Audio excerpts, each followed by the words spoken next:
from my understanding, INexorable is close with a lot of the other NA Terran players, and he gets coaching from Vindicta, gets coaching from Future, and has improved quite a lot in those years from 2021 onwards. And yeah, it's been really exciting to kind of be introduced to him. Oh, he's playing random.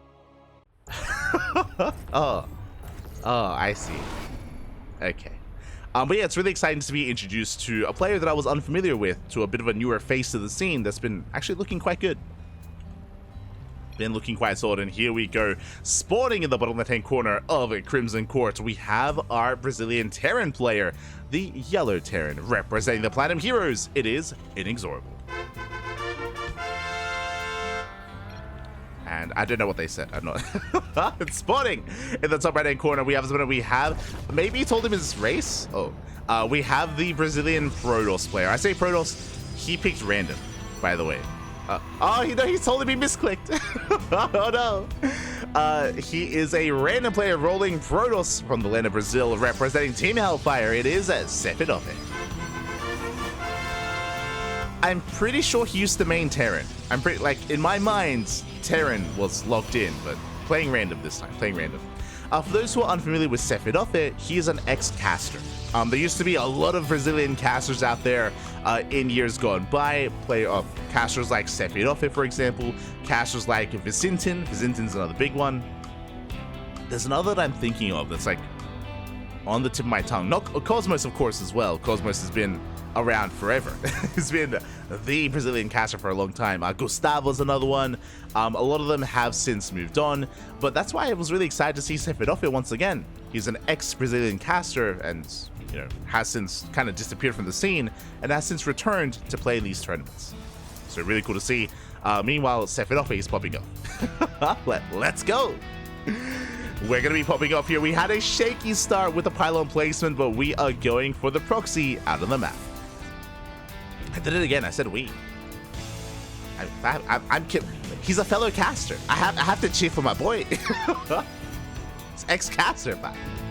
But here we go. So from here, the side core is finishing up, and this looks like a proxy Stargate. I'm assuming, I mean, it could be a Robo as well. Meanwhile, INexorable, he moves out with the Reaper, and he barely does miss it. Barely does miss that pylon. Behind this, it is going to be an economic opener. Racks expand into the factory, and there it is. The Stargate has been thrown down. Now, Sefirofe, when he was casting, that was back in, again, 2020, 2021, back in the Void Ray meta.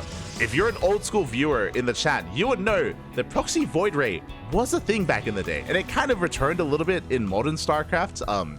With the nerf of the Cyclone, we have seen pro players like Hero and Classic. They've embraced proxy Void Ray, you know, like from time to time, like a handful of times this year, for example. Do we embrace that here? Do we set up some shield batteries? Are we crazy enough to try to pull this off? Or otherwise, it could just be an Oracle, for example. It could just be an Oracle. Pylon is on the way. Void Ray is coming. Okay, Sefirofe. Playing like it's 2020. Let's go. The Void Ray is on the way. We're going to be setting up some shield batteries outside of the bases, and the goal here is to lay siege upon the production. It's to camp the production, to shut down the Cyclone, shut down the Stargate, to shut this all down before anti-air really gets going. So a bold move here by Sefirofe. And here we go. The wall of shield batteries is on the way. Meanwhile, INexorable going for the eBay block. Ooh, he finishes the eBay. That is a bit of a mistake here from the Terran player. It is a bit of a mistake. Reaper rotating around. A Void Ray has arrived. And we do reveal ourselves. The shield batteries are just about to finish. Cyclone does confirm. Again, the Cyclone is so vulnerable already at half HP. Cyclones are quite fragile, I should say. Especially the new modern iteration of them. And we'll see if we can get on top of them. For now, just trading with the Marines. A Viking production has begun. It feels like we're taking a little bit too long here. I mean, there's one Void Ray. I should say the Stargate was delayed. If you recall, there was like a bit of a cancel on the pylon. Like the Proxy Stargate did take a little bit longer to really get going. And time is working against Sefirofe. Like, we gotta go. So far attempting to at least supply block INexorable. And so far successful. The turret is done. Viking is out. Viking gonna be able to survive as well. Oh my god. We do survive, and the shield batteries are running out of energy. Like already 2-3 shield batteries out of energy, and this is a big reason why this build, we rarely see it, why it was nerfed. For those that maybe weren't around back in the day, what really killed this, I mean, there were a couple of things that killed this build. One, Void Rays take a little bit longer to produce, but two, if you remember, back in the day, shield batteries would spawn in with full energy. They used to spawn in with full energy. Nowadays, half energy. That was the big nerf, that was the big change that helped kill this build, is that now they morph in with half energy, which means they're that much less useful, they have that much less sustain. Yeah, and INexorable is going to be able to force this back. We are building up to 3 Void Rays, true. A way to kind of transition out of this is to go for a proxy like Fleet Beacon into Tempest. I mean, that is possible as well, but for now, just mass Void Ray. And at least we haven't lost any Void Rays, but at the same time, I'm not convinced. As production is rotating around.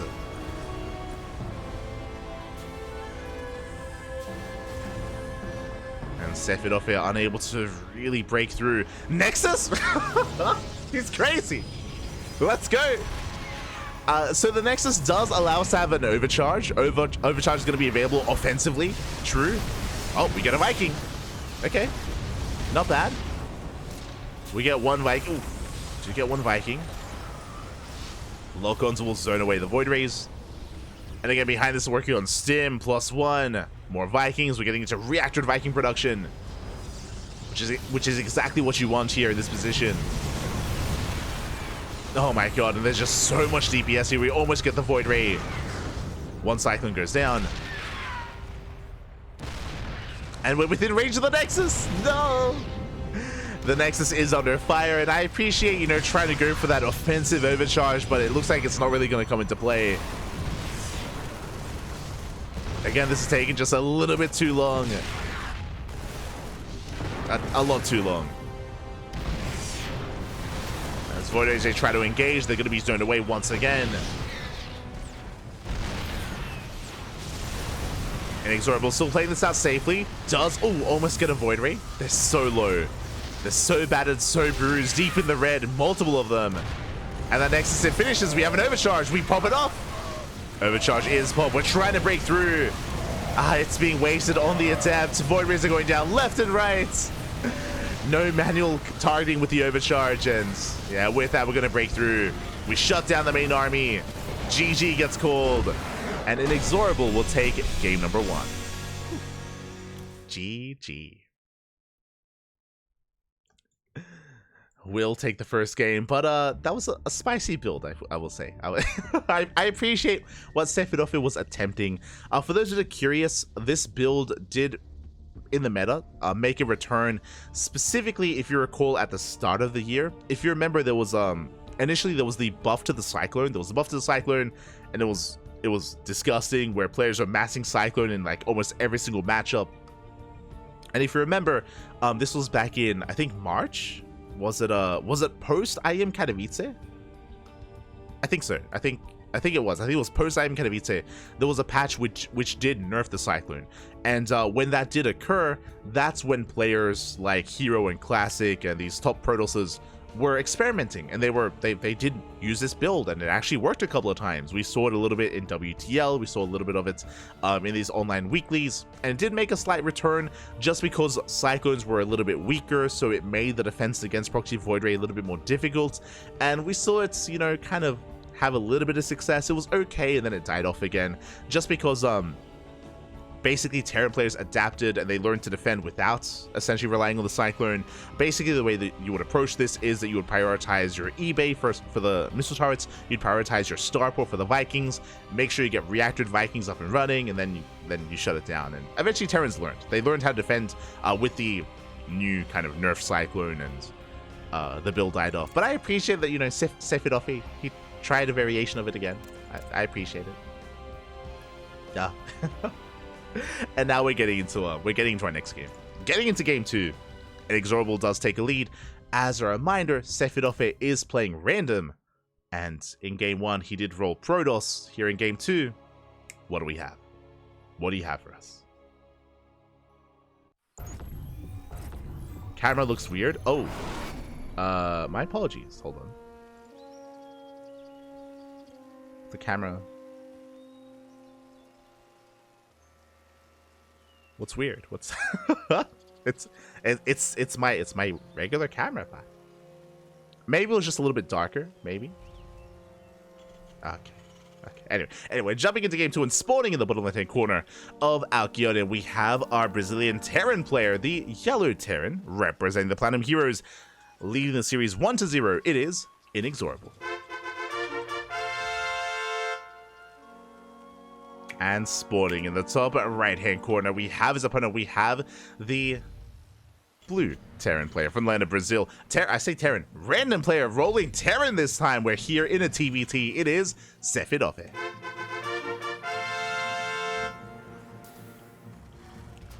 Oh, that's good. I look a little bit more pale. I think that's because for the first time, like, I don't often cast when there's like sunlight outside. So the sunlight is like it's like eking through. Oh, we're going for. Oh no! Oh god! Sefirofe. We attempted a proxy, we get shut down. Sefirofe does have to retreat back home, so a rough start for Sefirofe. Rough start. Not looking good. Not looking good. But the sunlight is like bleeding through the curtains.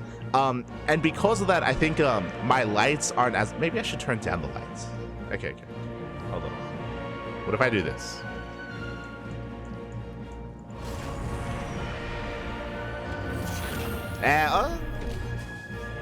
That's better. It's better.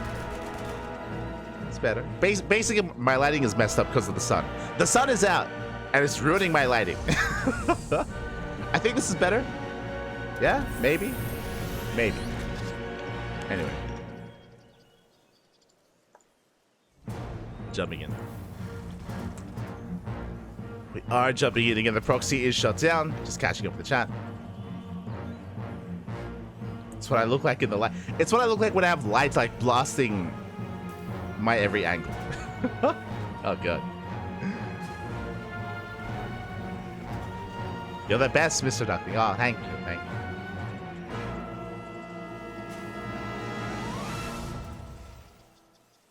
Is there a Kung Fu Cup tomorrow? There is not. For those that are curious, Kung Fu Cup is done for the season.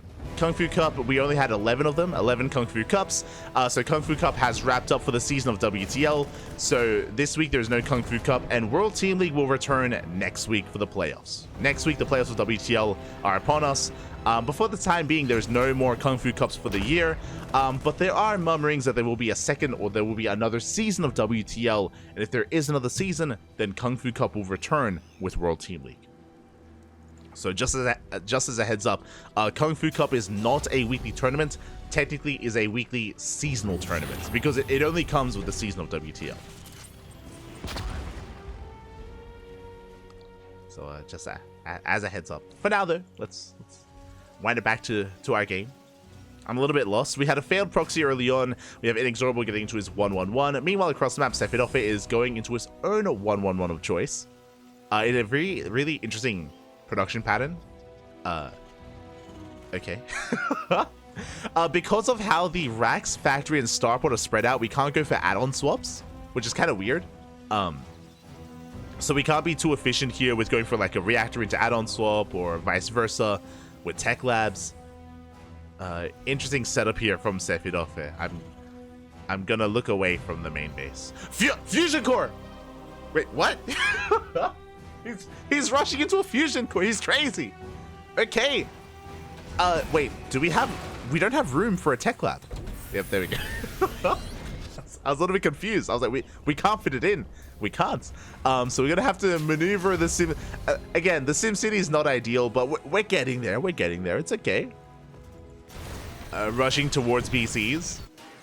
Meanwhile, behind this, we have our typical biotank setup. INexorable is in the dark. Has yet to really piece this all together. As we're just securing ourselves, making sure there's nothing moving out across the map. Speaking of, Sefirofe going for the Cyclone drop. And INexorable barely doesn't spot it, but is coming back home. is turning back around. Drop boost in. But there's a tank in position. Yeah, we have the tank. Big volleys going off, and the Cyclones will be deterred. So far, sole defense by INexorable. Meanwhile, the first battlecruiser is on the way. I kind of want a second starport. not gonna lie. Like, if we're gonna meme it up, Pappy, throw down the second starport, get a third starport. Well, we can't really afford 2 starports, but a 3 starports. But get a second starport, go 2-port BC. Why not, Pappy? Oh, we shut down the drop. The drop was found. INexorable so far looking solid back at home, but INexorable is unaware of what's going on.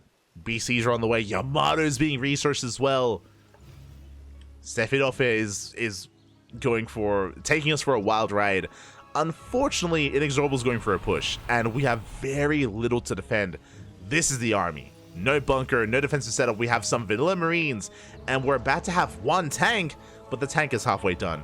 And I'm afraid that the game might end before we get into BCs. Oh, okay, we have 1 BC. We have 1 BC up and running.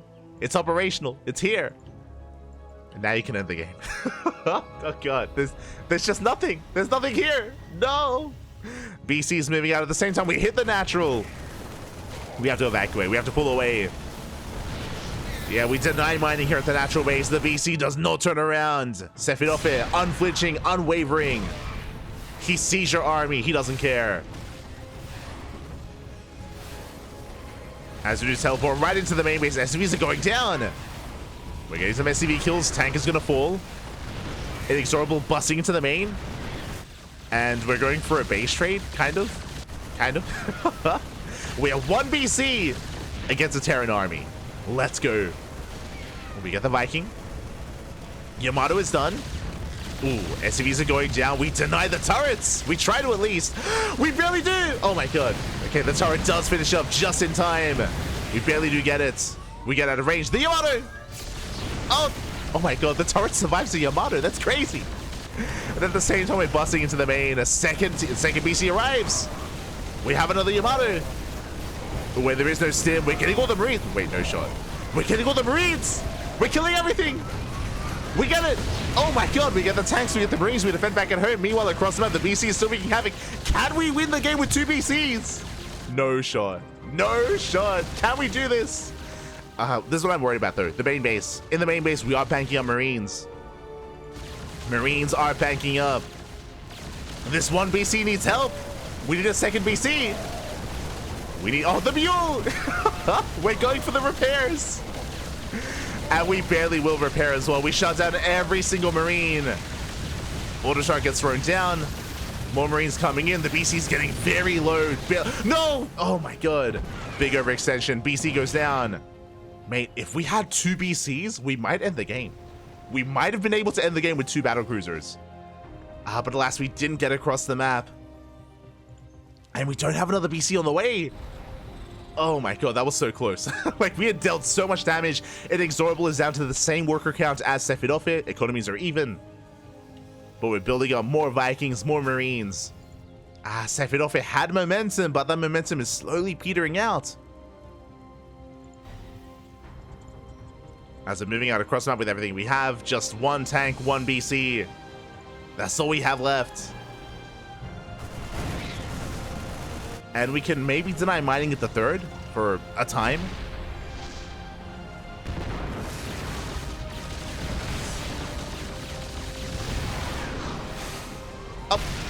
Oh my, oh, but we get the disable. A solid disable here on the BC.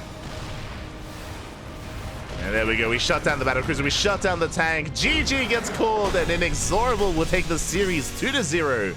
We'll advance on to the semi-finals. GG.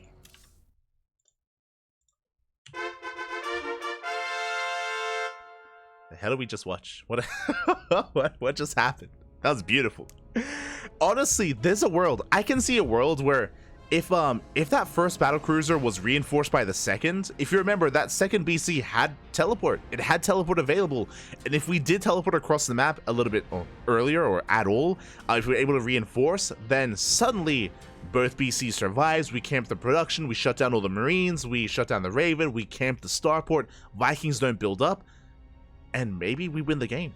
then and there, if we just camp the production like that with 2 BCs, with a second Yamato available, with more Yamato stacking up, there's a world. There's a world out there where maybe Sefirofe wins the game. But alas, did fumble the ball a little bit there and wasn't able to reinforce. Lost the first BC to the auto turrets, which we could have flown away from a little bit earlier as well. So things didn't go quite the way of Sefirofe. They were chaotic. Things got very chaotic, but alas, INexorable does clean it up and will advance on. Congratulations. Congratulations to INexorable. And with that, he does advance on to the semifinals. Let's go. Just catching up.